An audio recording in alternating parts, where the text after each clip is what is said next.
Bien, mis hermanos, nuevamente ese saludo fraternal y continuamos con este mismo sentir del Señor.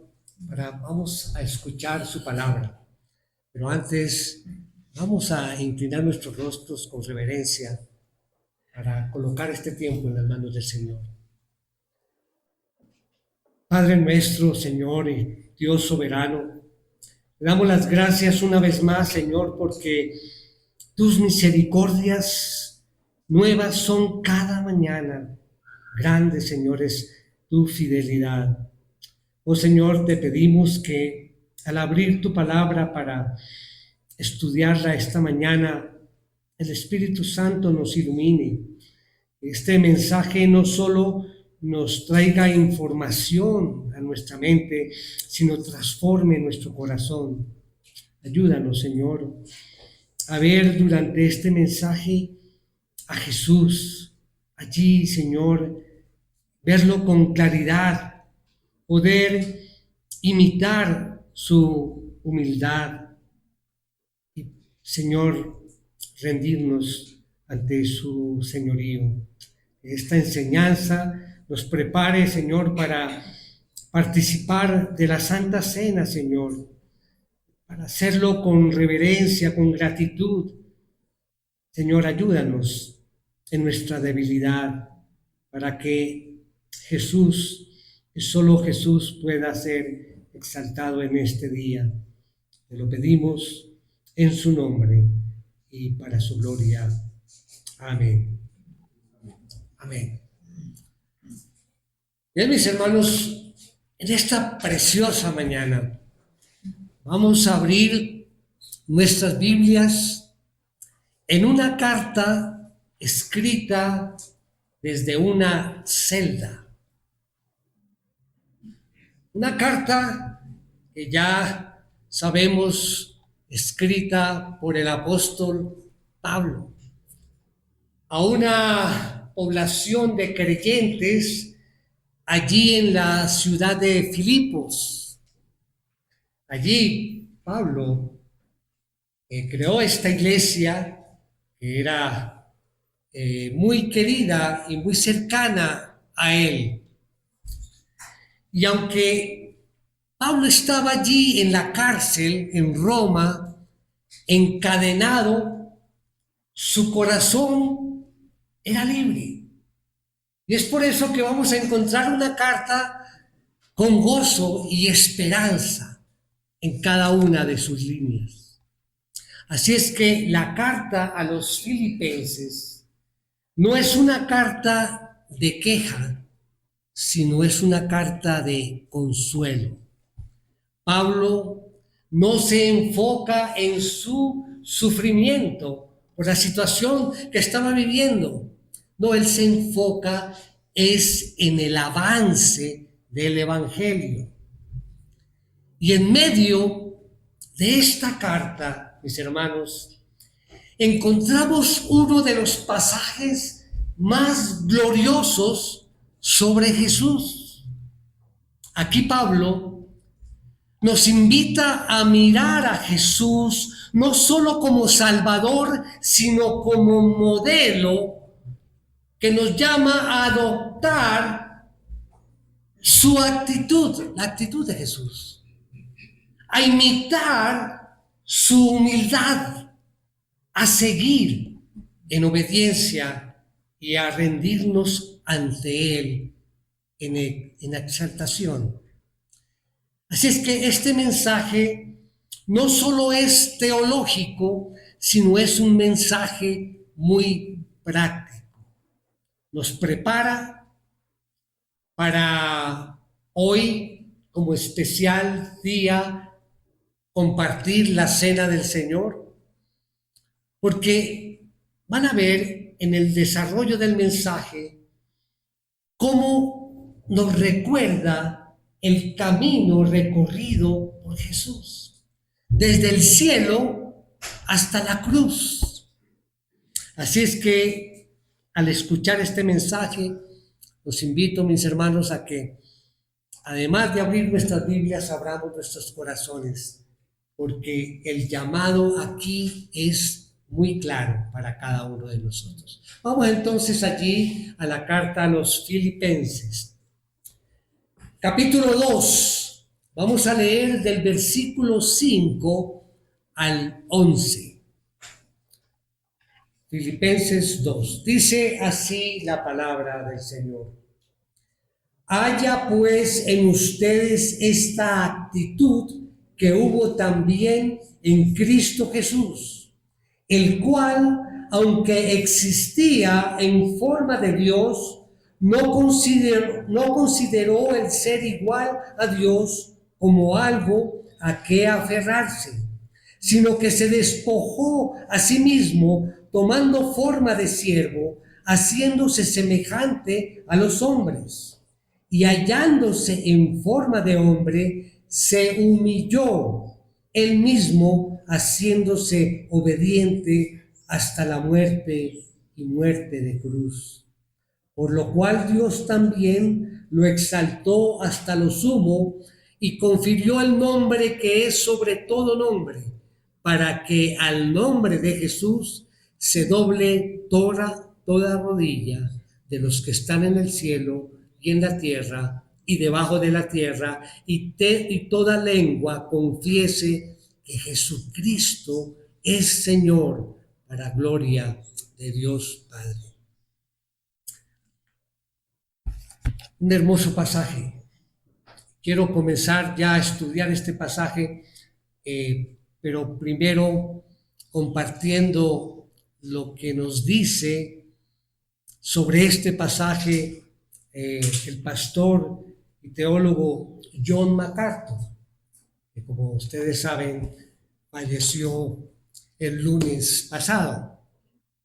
Sobre este pasaje él dice lo siguiente: la encarnación es el milagro central del cristianismo, la suprema y más maravillosa obra que Dios ha hecho jamás. El milagro de milagros es el tema de Filipenses 2, 5, 8. Ha sido llamado una joya cristológica, un diamante teológico cuyo brillo tal vez no tenga paralelo en las Escrituras. Con sencillez y brevedad, pero con una profundidad extraordinaria, este pasaje describe la condescendencia de la segunda persona de la Trinidad para nacer, vivir y morir en forma humana, con el fin de lograr la redención de la humanidad caída. Termina allí la cita. Ahora bien, con esto en mente, mis hermanos, entonces, los invito a que me sigan y que participemos allí en el desarrollo de 3 puntos en este mensaje que hemos titulado Un llamado a imitar. Un llamado a imitar. Como cada mensaje, siempre tenemos una idea principal. Es una idea que estaremos repitiendo en cada punto, porque esta idea es la que debemos conservar para poder después afuera acordarnos de los puntos claves del mensaje. Nuestra idea principal en esta mañana es la siguiente: la actitud de Jesús nos llama a vivir con el mismo sentir, sirviendo con humildad, obedeciendo con amor y adorando con reverencia. Bien, vamos al primer punto, mis hermanos, de nuestro mensaje. Es una frase que frecuentemente la mencionamos aquí, reflejando el carácter de Jesús. Cuando hablamos de reflejar el carácter de Jesús, podemos decir, y allí frente a la letra A, para quienes están tomando nota, pensar, sentir y vivir como Jesús. Dice nuestro texto, primer versículo: haya pues en ustedes esa actitud que hubo también en Cristo Jesús. La palabra haya pues es un imperativo. Y el apóstol realmente lo que está haciendo aquí es exhortar a sus hermanos allí en Filipos a que tengan el mismo sentir en sus vidas cristianas. Y obviamente este mensaje es para nosotros. El mismo sentir de nosotros como familia cristiana. El apóstol les dice: adopten esa misma actitud que hubo en Cristo Jesús. Y no hacerlo una vez, quizás el fin de semana o el domingo. No, esa actitud debe ser continua. No solamente en este momento en que nos reunimos como familia para adorar al Señor, sino continuamente. Adopten esta misma actitud, dice Pablo. Y el Pablo no se equivocó cuando escribió allí en los Romanos y decía: y no se adapten a este mundo. ¿Recuerdan ese pasaje? Sino transfórmense mediante la renovación de su mente para que verifiquen cuál es la voluntad de Dios, lo que es bueno, aceptable y perfecto. Y allí en esta parte dice: transfórmense mediante la renovación de su mente. La forma de pensar de nosotros como creyentes debería siempre enfocarse es en imitar el pensamiento de Jesús, y no solamente en ciertas ocasiones, sino continuamente. El apóstol lo que está diciendo es que debemos tener ese sentir, el mismo sentir de Jesús, tenerlo continuamente en nuestras vidas como cristianos. Bueno, alguien dirá: bueno, pero ¿a qué sentir específicamente se refiere allí el apóstol? Se refiere a tener una actitud, mis hermanos, como la que nos enseñó Jesús. Es eso, tener una actitud tal como nos la enseñó Jesús. Es decir, a no considerarse como mejor que los demás, no, sino considerar a los demás como mejores que nosotros, a sacrificarnos por la obra del Señor y para bien de los que van a creer en el Evangelio. Sus metas, las de los filipenses, y obviamente serían nuestras metas, es imitar a Jesús y no centrados a veces en el pastor y en un líder. Sí, yo sé que hay grandes líderes que seguimos y pues admiramos y aprendemos de ellos, pero la palabra nos enseña y nos dice que el modelo que debemos seguir es aquel modelo perfecto de Jesús. Entonces la exhortación es mirar a Jesús, imitar a Jesús, pensar en Jesús, reflejar el carácter de Jesús y sentir a Jesús en cada área de nuestras vidas. Nuestra vida terrenal se debe convertir en una exhortación permanente de imitar a nuestro Salvador. Ahora bien, la razón de que ellos, hablando de la iglesia en Filipos, sirvieran humildemente unos para con otros y juntos en armonía, es porque Jesús era el ejemplo de servicio. Y esto es para nosotros también, ¿verdad?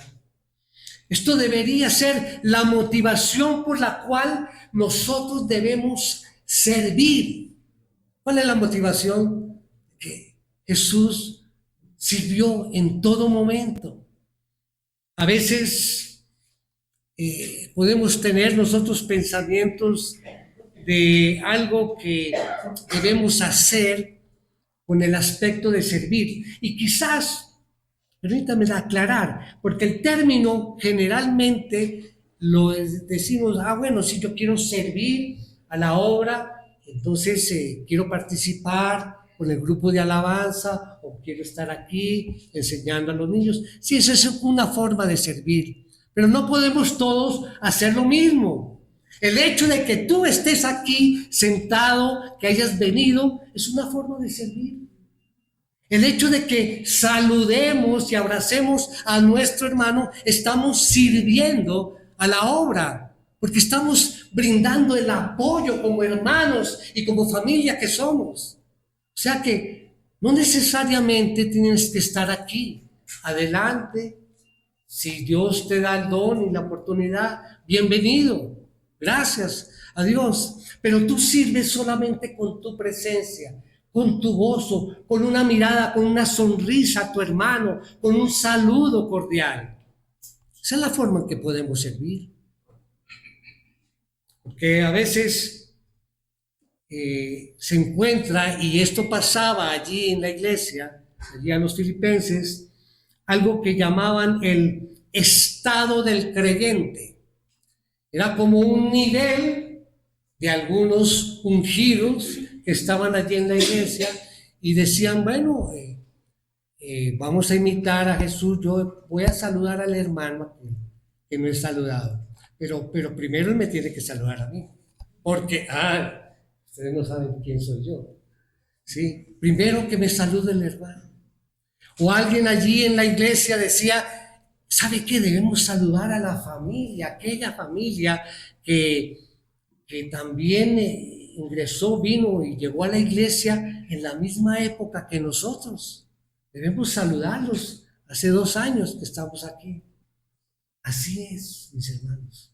O alguien dentro del liderazgo de la iglesia, delegado por el pastor, por ejemplo, para consejería, dice, bueno, yo te atiendo en consejería, sí, porque yo sé que tú eres bien con el pastor, hay preferencias allí.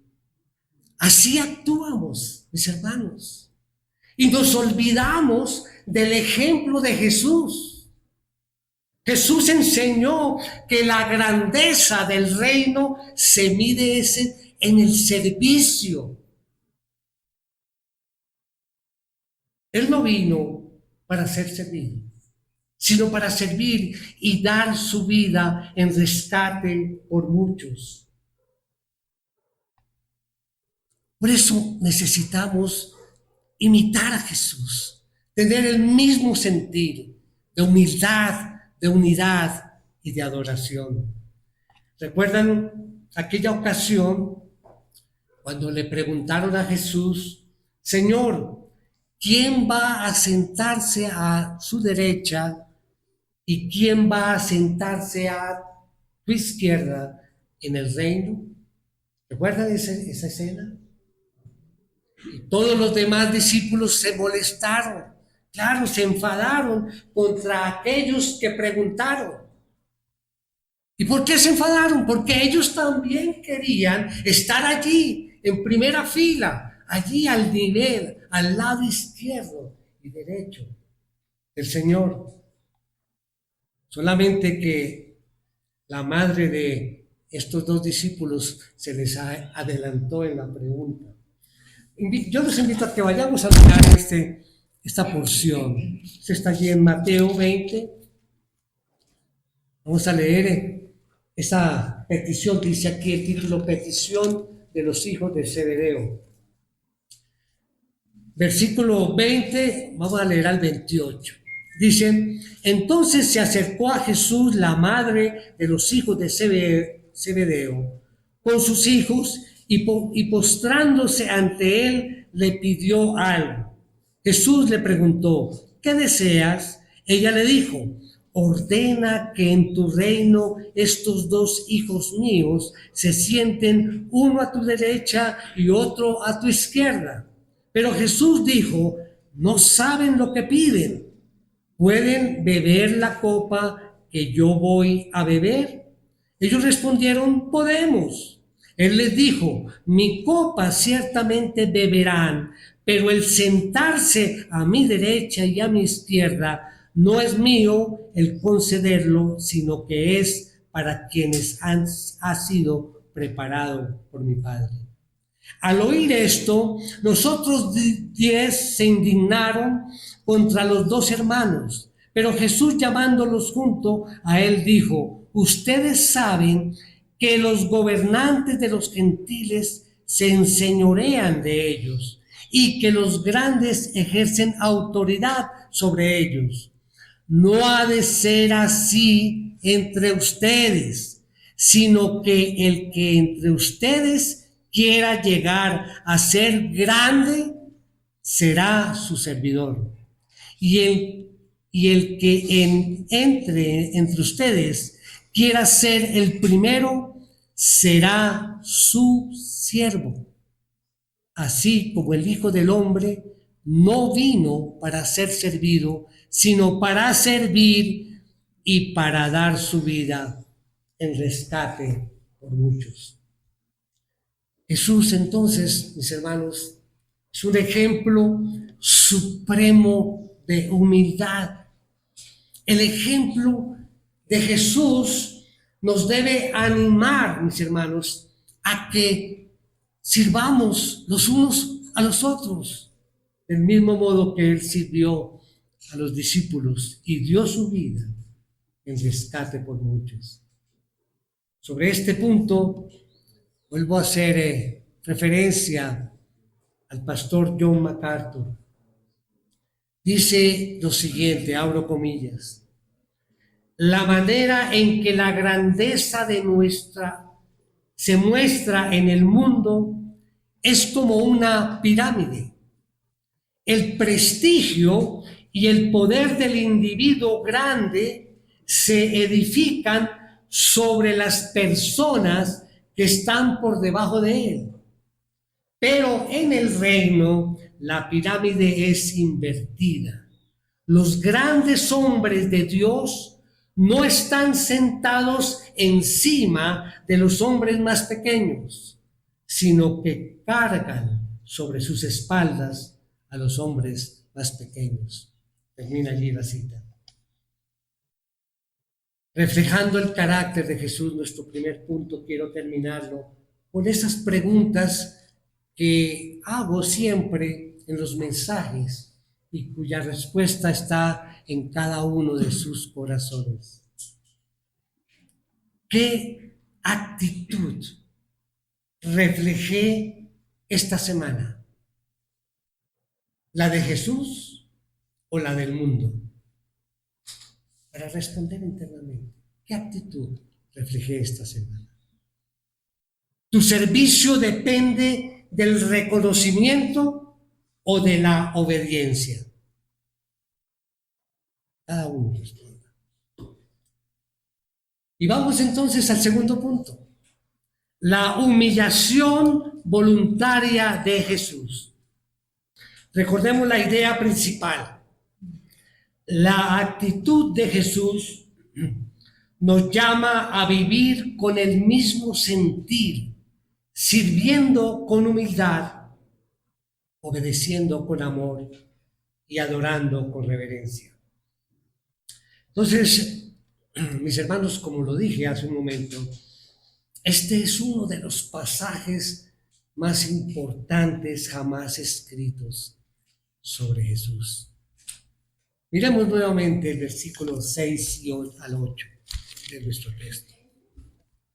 Dice, el cual, aunque existía en forma de Dios, no consideró el ser igual a Dios como algo a qué aferrarse, sino que se despojó a sí mismo tomando forma de siervo, haciéndose semejante a los hombres, y hallándose en forma de hombre, se humilló él mismo, haciéndose obediente hasta la muerte y muerte de cruz.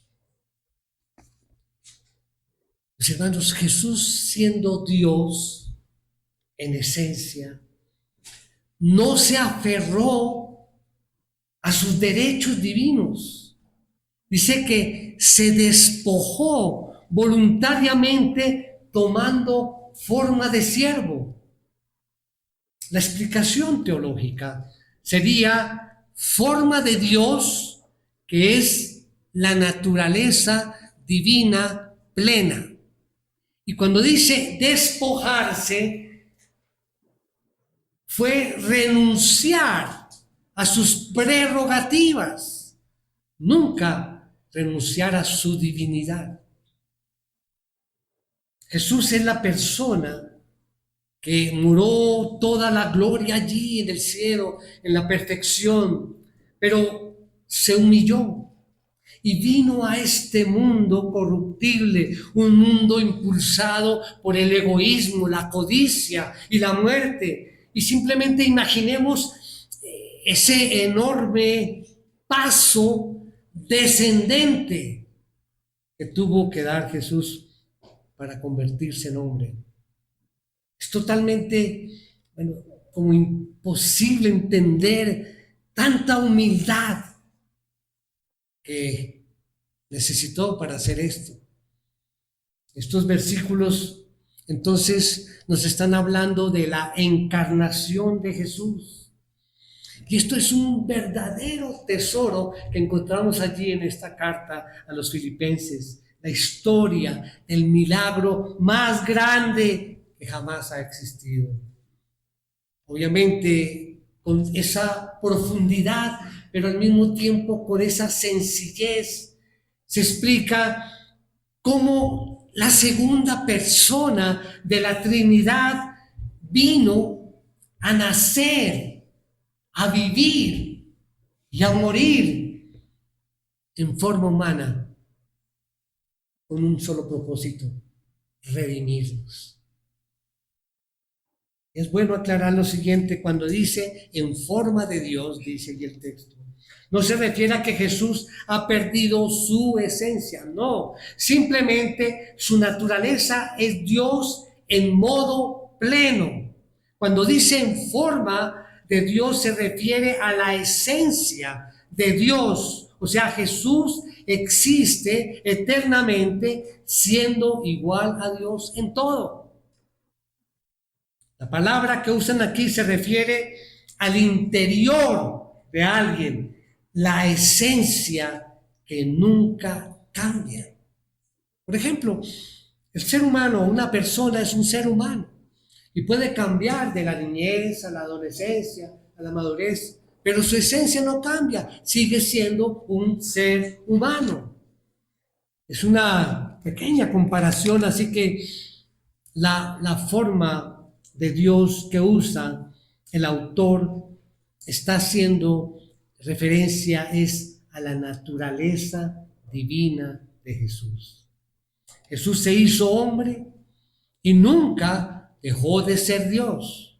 Él poseía la naturaleza divina, pero no se encerró en ella como un privilegio, o como dice el mismo John MacArthur, él tenía todos los derechos y nunca podría perderlos.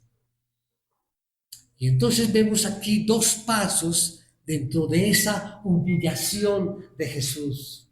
El primero, en el punto A, como algo a que aferrarse. Y ese es el primer paso de esa humillación de Jesús, que siendo igual a Dios, dice, no consideró el ser igual a Dios como algo a que aferrarse. Aferrarse es una palabra que él usó y es el sinónimo de obstinar en mantener con fuerza una idea, una opinión o una posición. Entonces quiere decir que Jesús tuvo el derecho y el privilegio, pero nunca se obstinó, no se empeñó, no insistió para mantener con fuerza ese privilegio para su propio provecho. Y durante los días que estuvo en la tierra aquí, recordemos, él fue tentado. ¿Recuerdan? Tentado. Y él perfectamente pudo haber convertido esas piedras en pan, pero no lo hizo. Igual en ese momento, él pudo defenderse con 12 legiones de ángeles, pero no lo hizo. Él tomó la actitud de negarse en todos los privilegios, autoridad y posición, y no estimó sus derechos como algo primordial. Entonces, mis hermanos, ese sentir del que habla el apóstol Pablo a los filipenses, y volvemos a hacer como un paralelo con la obra de Jesús, es no estimar nuestros privilegios y negarnos a nosotros mismos para el beneficio de otros. ¿De acuerdo? Si tenemos que imitar, hacer el sentir de Cristo, pues obviamente no vamos a ir a morir en la cruz como lo hizo Él, o no Él. Podría llegar algún momento a hacerlo, pero obviamente este es un paralelo, ¿no? Estamos muy distantes. ¿Y cuál sería el propósito de nosotros? Es no estimar nuestros privilegios y negarnos a nosotros mismos. ¿Y qué es negarnos a nosotros mismos? Es beneficiar a otros. Jesús era generoso en todo sentido. Era generoso en su tiempo y aprovechaba todos los momentos para beneficiar a otros. Entonces pregunto, ¿cuánto de ese sentir hemos perdido con los años? ¿Recordamos aquel primer amor del que hemos hablado? Ese primer amor cuando estábamos buscando al Señor, sedientos de su palabra, tomábamos los cursos con ese ánimo, con esa pasión por conocer más del Señor, porque al conocerlo más lo amábamos. ¿Qué pasó con ese primer amor? ¿Cómo podemos regresar a ese amor? Negándonos a nosotros mismos. Y el segundo paso de la humillación dice que B.B. se despojó a sí mismo.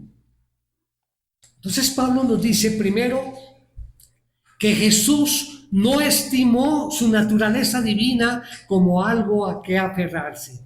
Y el segundo paso de la humillación dice allí en el versículo 7, sino que se despojó a sí mismo, tomando forma de siervo, haciéndose semejante a los hombres. Y la palabra sino, con la que comienza este versículo, presenta es un contraste. O sea, cuando uno usa la palabra no hizo esto, sino aquello. Y la palabra despojó significa desprenderse totalmente. Jesús se vació. Ese es un término muy propio de los originales. Esta palabra es una acción de dejar al lado sus derechos divinos. se vació, se desprendió de sí mismo, de sus privilegios. Él se negó a sus derechos en provecho personal. Entonces, en su esencia, entendemos que Jesús nunca perdió su naturaleza divina. Y nosotros, como creyentes, nunca podremos desprendernos o despojarnos del mismo modo que Él lo hizo, pero podemos hacer algo para imitarlo a Él. Y la Biblia nos anima a eso. El mismo Pablo en Efesios 4, 22 al 24, mire lo que nos dice. Que en cuanto a la anterior manera de vivir, ustedes se despojen del viejo hombre que se corrompe según los deseos engañosos y que sean renovados en el espíritu de su mente y se vistan del nuevo hombre, el cual en la semejanza de Dios ha sido creado en la justicia y santidad de la verdad. Entonces, esta es una exhortación a vaciarnos, mis hermanos, de nuestra vieja naturaleza que está viciada de deseos engañosos. En este sentido, sí que nosotros podemos hacer esa parte. Y hay otro ejemplo, allí en Hebreos, vamos allá a Hebreos 12, 1. Dice, por tanto, puesto que tenemos en derredor nuestro tan gran nube de testigos, que despojémonos también de todo peso y del pecado que tan fácilmente nos envuelve y corramos con paciencia la carrera que tenemos por delante. Esta otra exhortación que hace el autor del libro de Hebreos, pues él exhorta a sus lectores o receptores que se desprendan, que se vacíen de todo el peso y pecado que los asedia y los envuelve. Pecado que nos envuelve. Esa palabra, envuelve, quiere decir cercar, bloquear, un lugar ocupado, impidiendo la entrada y la salida. Entonces, ¿qué es lo que hace el pecado? Nos bloquea, nos asedia. Nosotros debemos despojarnos de todo eso. Esta es la exhortación que nos hace allí la palabra. Pero podemos también despojarnos de nuestro egoísmo, teniendo el ejemplo de Jesús, a todo lo que nos impide en cuanto a la comunión con nuestros hermanos. Despojarnos de esto que nos impide, de esa unión como iglesia. Podemos también despojarnos de las cosas malas que sabemos, de ese viejo hombre. Y hay una cosa importante, mis hermanos, Jesús no usó su poder o su autoridad para agradarse a sí mismo. Él se hizo siervo. Cuando escuchamos esa palabra, a veces no nos agrada mucho, ¿no? Ser siervos. A veces se compara con esclavos, ¿sí? Y a veces los siervos son abusados también y eso no nos gusta mucho. Pero Jesús fue más allá. Él tomó forma de hombre, Él tomó forma de siervo en su estado de humillación. Él se entregó por completo al plan de Dios, en una obediencia absoluta. Él entregó su voluntad a la voluntad del Padre para ejecutar ese plan de redención. Y dice el versículo 8, y hallándose en forma de hombre, se humilló él mismo, haciéndose obediente hasta la muerte, y muerte de cruz. La decisión de Jesús fue consecuente con la obediencia al Padre. La condición de su naturaleza humana permitió esa obediencia, y una obediencia hasta la muerte. Recordemos, Jesús tenía las dos naturalezas, la divina de la que hablamos y la naturaleza humana.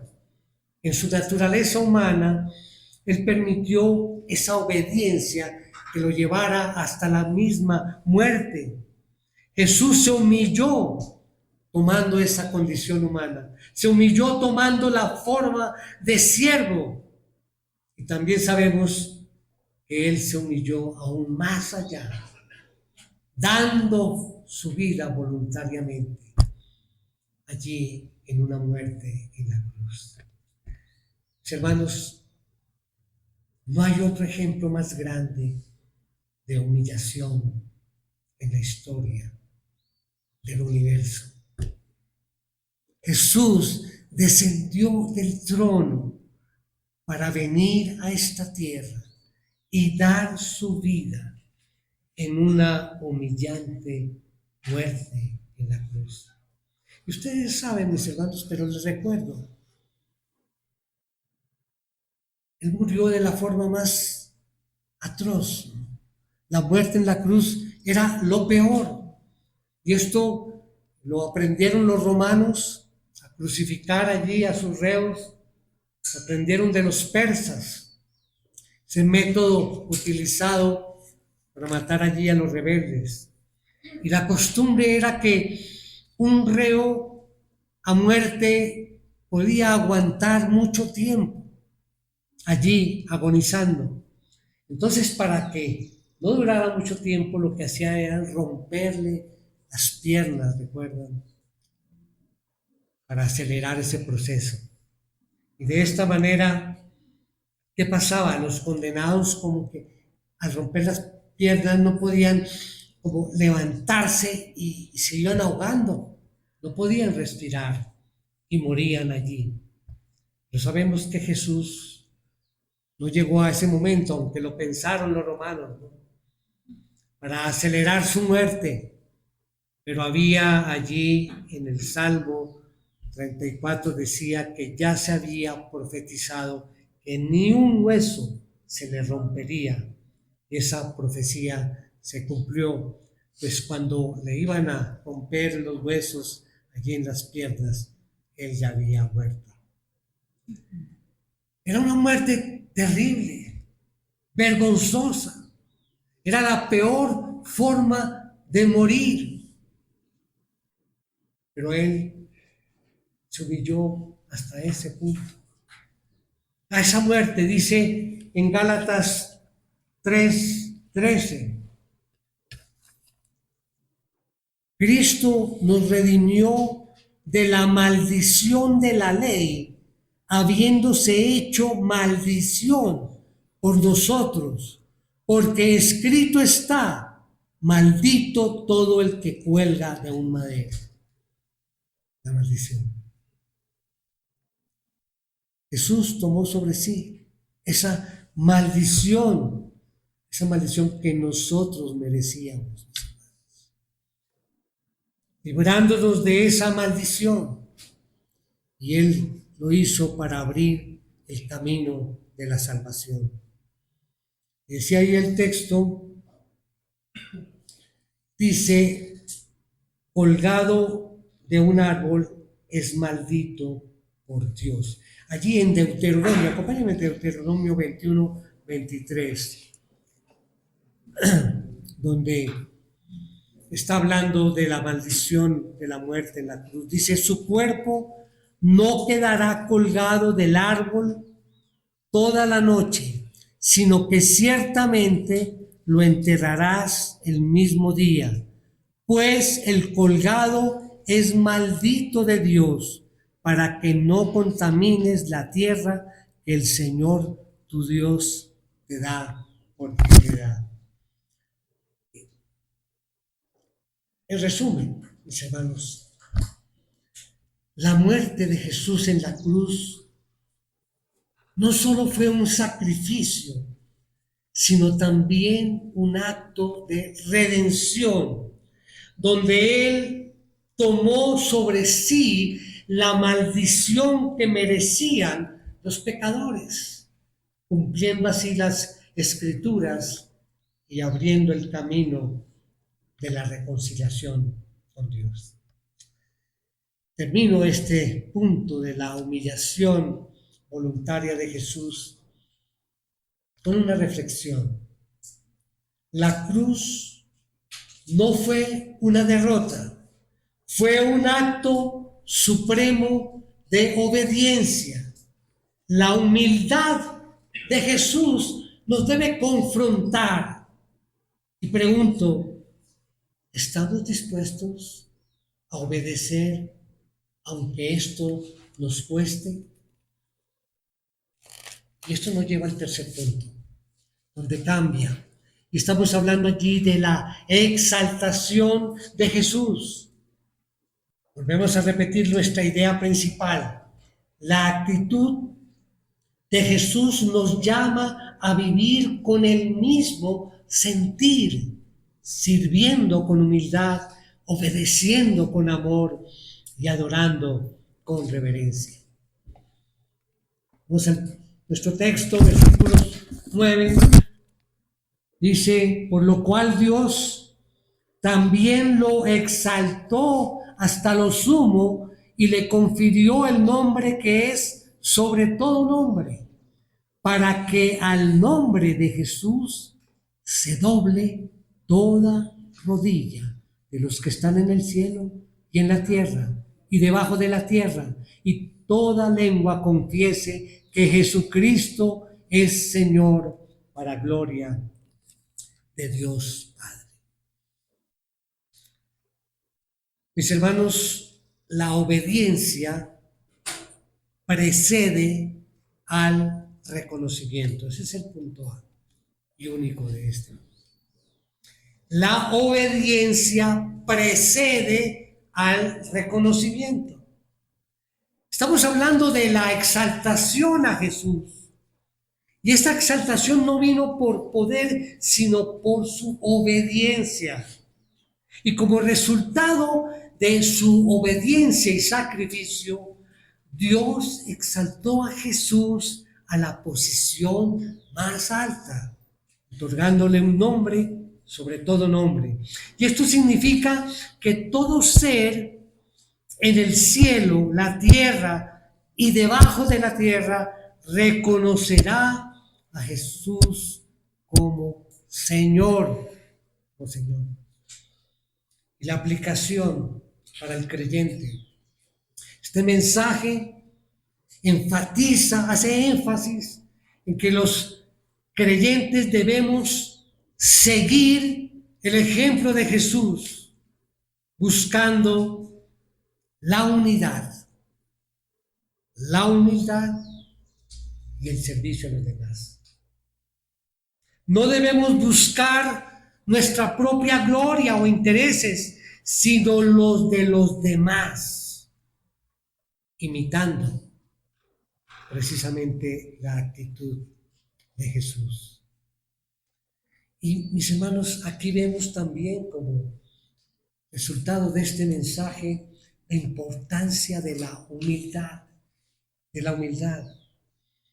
El pasaje resalta la importancia de la humildad en la vida cristiana. La humildad lleva al servicio, a la unidad y a la exaltación a Jesús. La falta de humildad, por el otro lado, ¿a qué nos lleva? Al orgullo, a la división y a la falta de testimonio. El mensaje entonces concluye aquí. con la exaltación final a Jesús y la confesión universal de su señorío. Esto nos recuerda que aunque a veces podemos experimentar dificultades en la vida, ¿quién no ha tenido dificultades? ¿Quién no tiene dificultades en la vida? Mis hermanos, la victoria final pertenece a Jesús y a aquellos que le seguimos a Él. Esa es la victoria. En resumen, mis hermanos, hemos visto este pasaje hermoso. Filipenses 2, 5, 11, márquenlo allí en sus Biblias, porque nos ofrece ese modelo de humildad, de obediencia y servicio que nosotros, como cristianos, debemos imitar. Jesús, no obstante su gloria divina, se hizo hombre y murió en la cruz, mostrando el amor y la humildad de Dios. Así es que, para terminar, 3 cosas que debemos recordar. 3 cosas. Primero, la actitud de Jesús nos llama a vivir con humildad, obediencia y reverencia. Segundo, imitar a Jesús es vivir como su mismo sentir, es decir, servir, obedecer y adorar. Y tercero, Jesús se humilló para salvarnos, nosotros nos rendimos para seguirle. Amén. Amén. Vamos a orar para terminar. Oh Padre maravilloso, una vez más expresamos, Señor, nuestro agradecimiento por las enseñanzas impartidas en el estudio de hoy. Señor, pedimos tu ayuda para que nuestros compromisos contigo, Señor, se cumplan siguiendo el ejemplo de humildad, de obediencia y de sacrificio, como lo hizo Jesús. Oh Señor, en esta mañana queremos, sí, exaltar y confesar a Jesús como Señor. Te pedimos que nos ayudes a vivir con ese mismo sentir de Jesús, sirviendo con humildad y esperando su gloriosa venida. Que esta cena, Santa Cena que vamos a compartir a continuación, renueve nuestro compromiso contigo, Señor, y que podamos estar siempre dispuestos a seguir el ejemplo, obedeciendo tu palabra, Señor. Ayúdanos a guardar profundamente en nuestros corazones toda enseñanza y toda verdad conforme a tu santa voluntad para tu gloria. Te lo pedimos en el nombre de nuestro Señor Jesucristo. Amén.